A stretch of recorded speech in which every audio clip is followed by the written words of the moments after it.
want to begin by talking about missions.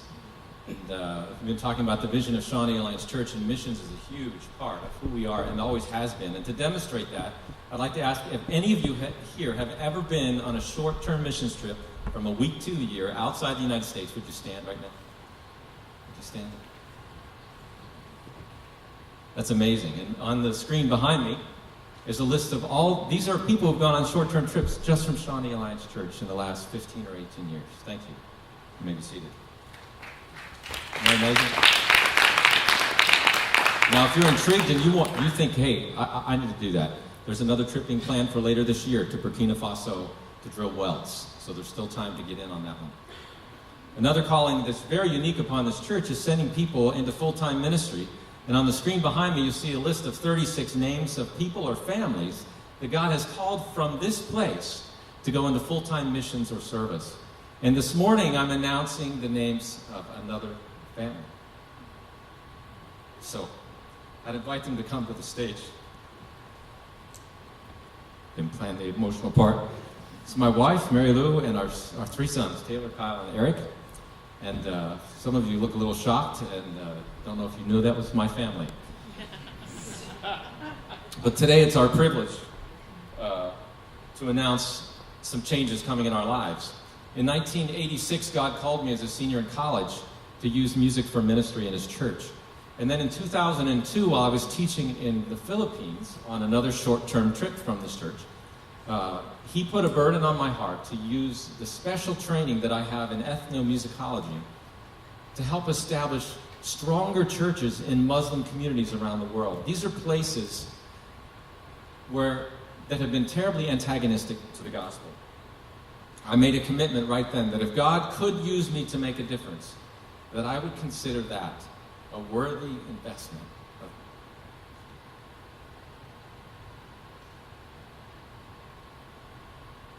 of my remaining ministry years. And I'm the emotional one. I grew up in this church, and some of you may not know that. But it was at a missions conference here, about 1981. A man from the Congo came. His name was Reverend Kavuna. And I was a 16-year-old young girl, wondering what I'm going to do with my life. And God really spoke to me. And the challenge was to use the musical gifts that God had given me for ministry. And I began preparing for that. And I've been living that out, our first ministry in Nyack, New York for 12 years, and now 18 years here at Shawnee Alliance Church. And overseas missions and ministry has always been a part of that calling from the beginning of my life. In February of this past year, God started making it clear that the time to make this move was now. That was surprising for us. While I'm not done with my PhD work yet. My two older sons, they're finished with college, but Eric's still a sophomore in high school. So I shared this with Pastor Daniel, and then he and the board began praying with us about this change and what it would mean for the Anthony family and what it would mean for us as a Shawnee Alliance Church family. So what does this mean for us? Are we moving? Great question. No, at this point we are not moving, at least not for a few years. We will continue to live in Elida, and we will continue to be active members here of Shawnee Alliance Church. And we will do all of our traveling from here. This will be our home base. And then after Eric graduates in 2016, we'll see. We don't know, but we will see. So how long are you going to continue to serve on staff here then? Did you just jump someplace else in the script, or am I? I'm a little lost. Today marks the beginning of a process that will take about 18 months. So the plan is for me to remain full-time through all of this year, and that'll allow us to bring on our next worship pastor and allow for a smooth transition, allow us to raise the funds we need to go into this new ministry venue. And then in January, a year from now, the plan is for me to become part-time staff. And finally, in the summer of 15, I'll no longer be a staff pastor here, but be full-time ministering with Freedom to Lead. So with being full-time, does that mean you're going to be paid by them? Do they have a salary for that? Freedom to Lead does not pay a salary, but they do raise funds to cover all of our project work, and that will include our overseas travel. But all of those serving with Freedom to Lead must raise their own support. And that covers a salary, housing, medical, retirement, weddings, all travel. No, I can cope. I digress. All travel and conferences around the country. All of our recording equipment. We are musicians, and we take a lot of things with us, and as well as maintaining all the legal documentation for each and every country that we will be working in. And this is going to require us to raise a budget of a little less than $105,000 a year. Well, that sounds like a huge number. Is that even reasonable?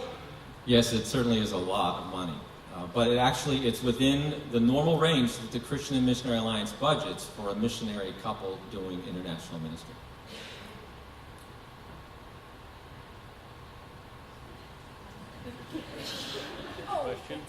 I'm so sorry. So why can't we just go out with the Christian and Missionary Alliance and be funded through the Great Commission Fund? I've actually had numerous conversations with key leaders in the Alliance, including the former director of Overseas Missions, Bob Featherland, who's been here, and the new director, Tim Crouch, and both of them agree that the Christian Missionary Alliance structures don't allow for the kind of specialization in music and in leadership that this ministry requires.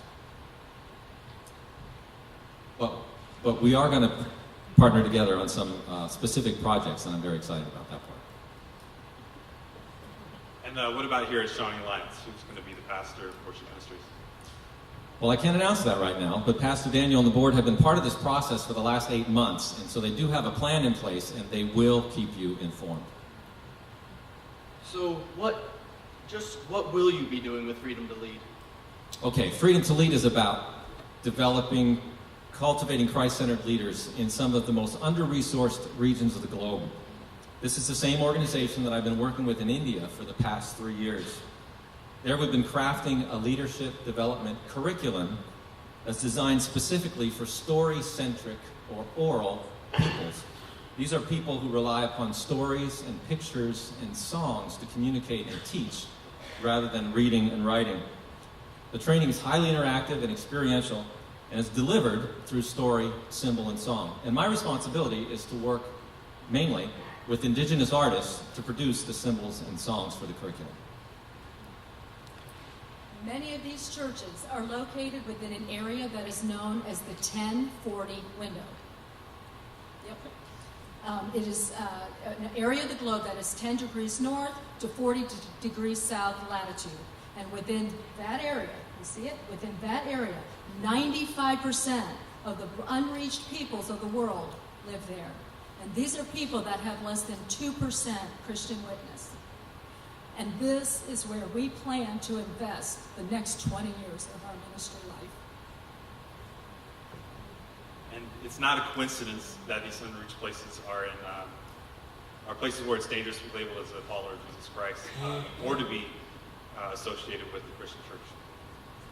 But the exciting news is that in recent developments in mission strategy, and especially the change from churches that look like ours here in the West to the indigenous house church, they have seen the gospel take root in thousands of villages and towns and cities that were previously untouched by the gospel of Jesus Christ.